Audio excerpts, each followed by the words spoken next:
ओम शांति। अंतर्राष्ट्रीय योग दिवस पर आप सभी का स्वागत है। हमारी इस श्रृंखला में हमने पिछली बार देखा था कि योग का उद्गम या ओरिजिन ऑफ योग कभी हुआ।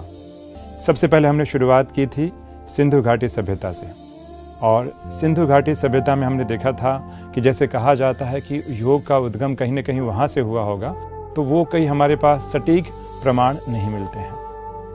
और इसके पश्चात हमने देखा था कैसे सिंधु घाटी सभ्यता के बाद वैदिक सभ्यता या ऋग्वेदिक सभ्यता शुरू होती है, और उसमें भी कोई योग के विशेष प्रमाण हमें नहीं मिलते हैं। लेकिन योग के मुख्य प्रमाण या स्पष्ट प्रमाण, जिसे हम कह सकते हैं क्लासिकल योगा के प्रमाण, हमें कहीं न कहीं उपनिषद काल से मिलने शुरू होते हैं। इसके पश्चात हमने देखा था कि जैसे ही उपनिषद काल खत्म होता है, तो उपनिषद काल के खत्म होते ही कहीं न कहीं श्रमण परंपरा शुरू हो जाती है, और भारत देश में बौद्ध, जैन और आजीवक ऐसे बहुत सारे संप्रदाय जो है उनकी शुरुआत हो जाती है और बाहुल्य हो जाता है, और सब जगह कहीं न कहीं ध्यान, योग इत्यादि साधनाएं शुरू हो जाती हैं, जिसमें हमने निष्कर्ष निकाला था कि जब संसार में दुख अशांति बहुत बढ़ जाती है और विकारों की मात्रा बहुत पराकाष्ठा पे होने लगती है, तभी कहीं न कहीं योग या साधना या ध्यान की आवश्यकता पड़ती है।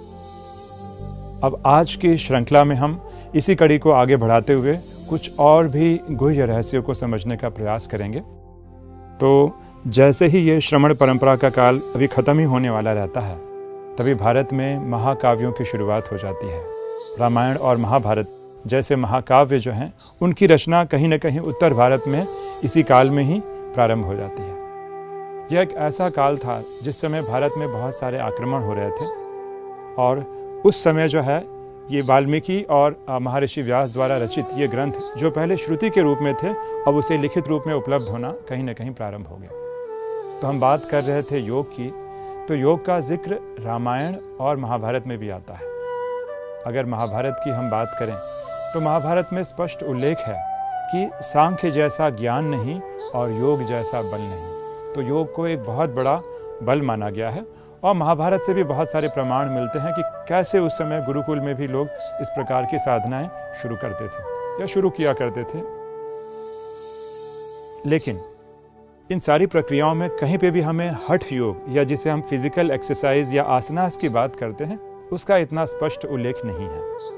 अब महाभारत का ही एक हिस्सा है जिसे हम कहते हैं श्रीमद् भगवद गीता।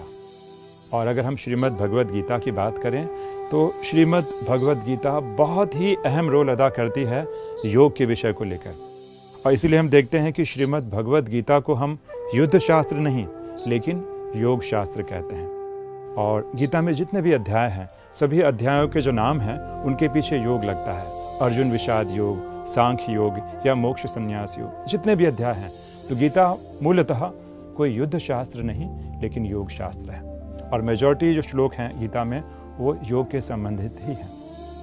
तो गीता की जब हम बात करते हैं तो गीता के दूसरे अध्याय में ही योग का जिक्र आता है, जिसमें स्पष्ट कहा गया है। दूसरा अध्याय 48वां श्लोक, समत्वम योग उच्यते, अर्थात समता ही योग है। इसी अध्याय में अगर हम आगे बढ़ते हैं तो 50वें श्लोक में, दूसरा अध्याय 50वें श्लोक में आता है योगः कर्मसु कौशलम, अर्थात कर्म में कुशलता का नाम ही योग है।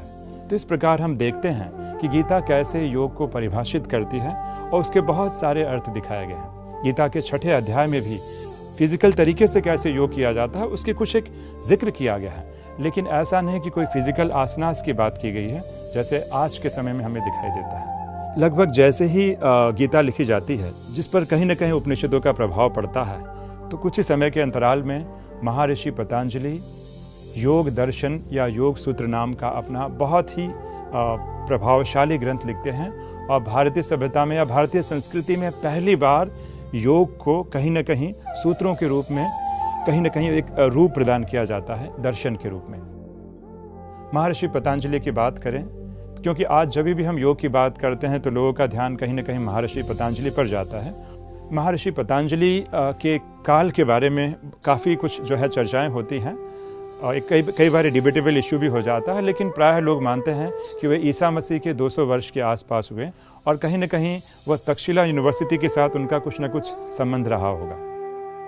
तो महर्षि पतंजलि के इस ग्रंथ में बताते हैं कि 195 या कई बताते हैं कि 196 सूत्र हैं, और इस सूत्र की आगे चलकर विद्वानों ने बहुत अलग अलग तरीके से इसकी व्याख्या की है। जैसे ही ये शुरू होता है, उसकी शुरुआत में ही सूत्र आता है अथ योग अनुशासनम, अर्थात योग रूपी अनुशासन की शुरुआत करते हैं। और आप सभी जानते ही होंगे, जब भी हम योग की परिभाषा करते हैं तो फेमस सूत्र जो आता है वो आता है योगश चित्त वृत्ति निरोधा, अर्थात योग चित्त की वृत्तियों को रोकने का नाम है। तो इस प्रकार पतंजलि भी योग की परिभाषा को अपने तरीके से कहीं ना कहीं परिभाषित करते हैं। लेकिन बड़े आश्चर्य की बात है कि इस पूरे ग्रंथ में जिस प्रकार से लोग मैसेजेस लेते हैं कि कहीं ना कहीं पतंजलि का योग सूत्र जो था वह आसनों के संबंधित था, ऐसा नहीं है।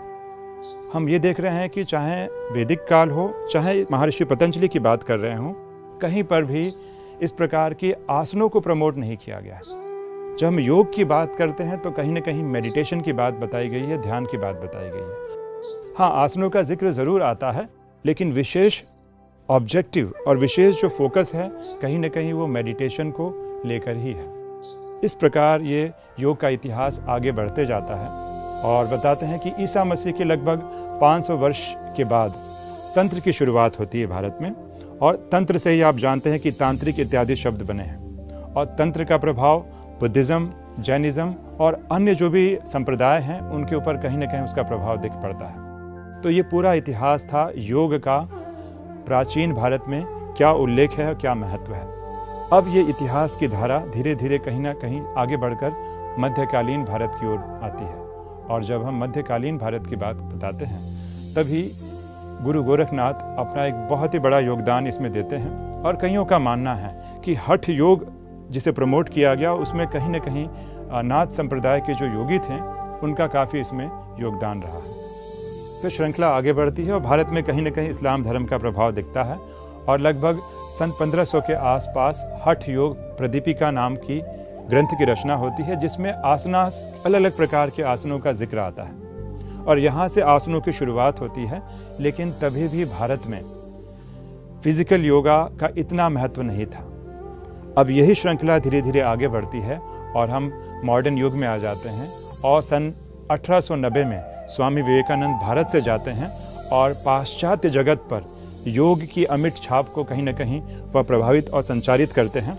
और इस प्रकार योगा काफ़ी पॉपुलर होने लगता है और पाश्चात्य जगत को मालूम पड़ता है कि भारत, जिसको हम बहुत ही साधारण समझ रहे थे, योग की एक बहुत अनुपम विधि उनके पास उपलब्ध है। तो ये शुरुआत होती है वेस्टर्न जगत में पॉपुलैरिटी ऑफ योगा की बात अगर हम करें तो। और इसके पश्चात भारत अपने स्वतंत्रता संग्राम से कहीं ना कहीं जूझ रहा होता है। और ऐसे समय में सन 1920 या 30 के दशक में कहीं ना कहीं हठ योग की शुरुआत जो है हो जाती है। और बहुत सारे छोटी छोटी संस्थाएं जो हैं शुरू होती हैं जो कहीं ना कहीं हठ योग का प्रचार करती हैं। उसी प्रकार 1960-70 के दशक में बहुत सारे विदेशी भी भारत की ओर कहीं ना कहीं आकर्षित होकर योग सीखने के लिए आते हैं। तो इस प्रकार योगा धीरे धीरे पॉपुलर होने लगता है। 18 बताते हैं कि 80 के दशक में और 90 के दशक में इसकी पॉपुलैरिटी और ख्याति और बढ़ने लगती है। तो इस प्रकार नरेंद्र मोदी जी संयुक्त राष्ट्र संघ जाते हैं और 2014 में इसका प्रपोजल रखते हैं और 2015 में इंटरनेशनल योगा डे मनाया जाता है। तो इस प्रकार हमने पूरी एक यात्रा देखी वैदिक काल से लेके और इस मॉडर्न युग तक कैसे योगा में परिवर्तन आने शुरू हुए। लेकिन इसका सार यही था कि शुरू के दिनों में योग का प्रयोग या योग की जब हम बात करते थे तो केवल ये मेडिटेशन के संबंधित थी। आसनास, प्राणायाम इत्यादि के बारे में इतना उसका महत्व नहीं था। हम ये नहीं कहते हैं कि आसन और प्राणायाम की आवश्यकता नहीं है, ये हमारे हेल्थ के लिए बहुत ही आवश्यक है। लेकिन भारत जिस योग के नाम से प्रसिद्ध है, उस योग का नाम जिसे कई बार लोग प्राचीन राजयोग भी कहते हैं, जिसका जिक्र या वर्णन गीता में भी आता है। शुरू में उसका उद्देश्य था स्वयं को उस परम सत्ता के साथ कनेक्ट करना। लेकिन जैसे जैसे समय बीतते गया, लोग अपनी आवश्यकता अनुसार अलग अलग प्रकार के योग की जो है शोध बढ़ती गई, इसकी खोज बढ़ती गई और हम उस मूल स्वरूप से कहीं ना कहीं विचलित हो गए। तो इस प्रकार आप हमारे साथ इस श्रृंखला में बने रहिए। आने वाले एपिसोड्स में योग के संबंधित और भी रोचक बातें जानेंगे और योग का हमारे शरीर के साथ, विज्ञान के साथ क्या कनेक्शन है, इसकी बहुत ही अनोखी बातों का रहस्य उद्घाटन हम अपने आने वाले एपिसोड में करेंगे। ओम शांति।